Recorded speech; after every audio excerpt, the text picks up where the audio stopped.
किया गया है कि जब इंडिया के पीएम वहाँ पर उतरे हैं जहाज़ से, तो उनको वेलकम करने के लिए वहाँ पे पहुँचे हुए थे वो, और उन्होंने बहुत ही एक वार्म वेलकम किया, लेकिन साथ ही झुककर ही टच्ड हिज फीट, उन्होंने उनके पाँव भी छुए। देखिए, बात ये होती है कि जब आप ताकतवर होते हैं, आप दौलतमंद होते हैं, आपका इन्फ्लुएंस होता है, तो पूरी दुनिया आपको सलाम करती है। हर तरफ एक पिक्चर वायरल हो रही है, और वो पिक्चर मैं जिस तरफ भी देख रही हूँ, आप इंटरनेशनल मीडिया उठा लें या इंडियन मीडिया उठा लें, वहाँ पर एक ही पिक्चर चल रही है, और वो है कि इंडिया के प्राइम मिनिस्टर पहुँचे हैं पापुआ गिनी। वो हमें पहले ही से ही मालूम है, हमने उस विज़िट पे बात भी की थी, अगर आपको याद हो। तो जापान के बाद वहाँ पर जो उनको वेलकम किया गया है, वो बहुत ही ख़ास तरीके से किया गया है, जिसको इंटरनेशनल मीडिया इस तरीके से लिख रहा है कि remarkable gesture by James Marape, जो कि प्राइम मिनिस्टर वहाँ के पापुआ गिनी के हैं।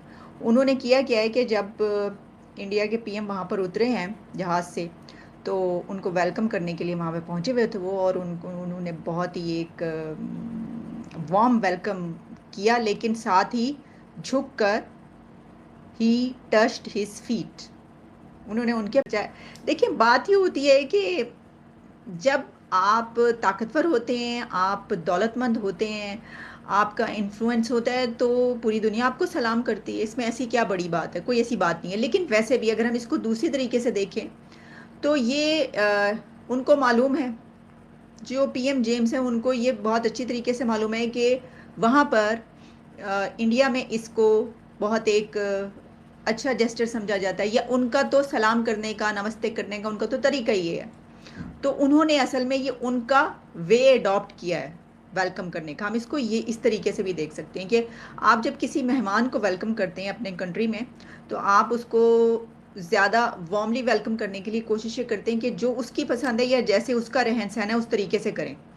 तो ये उन्होंने किया है, तो अब इसको जो है वो चर्चा हो रहा है पूरी दुनिया में, इसकी तस्वीरें वायरल हो रही हैं। चलें जी, इसमें एक तो ये बात, लेकिन फिर इसकी क्या इम्पोर्टेंस है।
जानते हैं कि वो एक बड़ी ताकत है जो कि उनके वहाँ पर आइलैंड पर पहुँची है कंट्री में, और वहाँ पर इससे पहले वो ये भी देखते रहे हैं कि इंडिया पूरी दुनिया के लिए, अफ़गानिस्तान और कई ऐसे कंट्रीज़ उनके लिए अपने बजट में कितना कितना बजट भी रखता रहा है, और जहाँ पर ज़रूरत होती है वो उनको हेल्प आउट करता है। और कंस्ट्रक्शन की ज़रूरत हो, पैसे की ज़रूरत हो किसी जगह पर, क्योंकि उनके पास है, वो पैसा देते हैं। और ज़ाहिर है कि जब आप पैसा देते हैं तो दूसरों से फिर जो है आपके ताल्लुकात भी अच्छे बनते हैं, लेकिन दूसरे एहसानमंद भी हो जाते हैं। इसमें कोई गलत तो नहीं है बात, वो सही बात है ये। तो वो भी ये देख रहे होंगे कि हमारे बहुत अच्छे ताल्लुकात इनसे बनते हैं, तो उन्हीं को फ़ायदा है, ठीक है। और वैसे ये तो मैंने एक एंगल्स इसके बयान किए जो हुआ, लेकिन अगर आप मुझसे पूछें तो ये तो एक ओके, एक अच्छा जेस्चर है, और इसमें कोई ऐसी एज सच बड़ी बात इसलिए नहीं है कि उन्होंने देखा उसी तरीके से, जो उनका वे है, उन्होंने उस तरीके से उनको वेलकम किया। अब इसको देखते हैं कि इसकी क्या रीच है इस विज़िट की, इसमें ये क्यों किया गया है? देखें, इससे पहले जो G7 समिट, अच्छा उसके ऊपर फिर हमें ये पता चला था कि मोदी और बाइडेन की मुलाकात होनी है वहाँ पर। लेकिन अभी भी वो होनी है क्योंकि उनका विज़िट है अमेरिका का, वो तो होगी ही हो, वहाँ पे नहीं हो सकी क्योंकि बाइडेन नहीं गए। लेकिन ये जो विज़िट है इसके बारे में ये कहा जा रहा है कि ये विज़िट चाइना को काउंटर करने के लिए ख़ास तौर पर बहुत ज़्यादा सिग्निफिकेंट है। अब मैं इसको देख रही थी वॉइस ऑफ अमेरिका में इसके हवाले से, और कई जगहों पर इसकी डिटेल्स पब्लिश हुई हैं, जिसमें उन्होंने कहा है कि to reach to Pacific island countries जो है वो इस वक्त उनकी एक पर्पस है इंडिया का। फिर उसमें ये कहा गया है कि ये पहला विज़िट है by an Indian prime minister to the largest of the Pacific island nations, और उसमें ख़ास तौर पर ये बात कही गई है कि जो हॉस्टिलिटीज़ हैं विद बीजिंग, वो जो है वो इसको ज़्यादा अहम बना रही हैं। इंडिया और चाइना का जो ताल्लुकात हैं और जो भी कुछ अर्सा पहले जो उनके दोनों के बीच में हुआ है, उसकी वजह से उसने इसको ज़्यादा इम्पोर्टेंस दे दी है। अच्छा, इसमें यह है United states, Japan and Australia in the Indo Pacific region.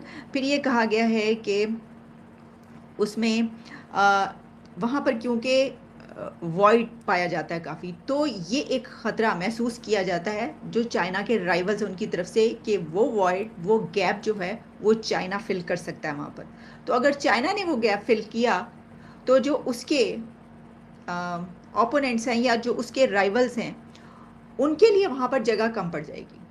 और वहाँ पर क्योंकि एक ये भी कही जा रही है कि नेवी बेस के हवाले से वहाँ पर बड़ी अपॉर्चुनिटी है, तो हो सकता है कि हम आने वाले दिनों में ये देखें कि वहाँ पर इंडिया और पापुआ न्यू गिनी के बीच इस तरह के एग्रीमेंट्स हुए हैं जिसमें वहाँ पर नेवी बेस या और इस तरह की चीज़ें जो हैं हमें देखने को मिलें।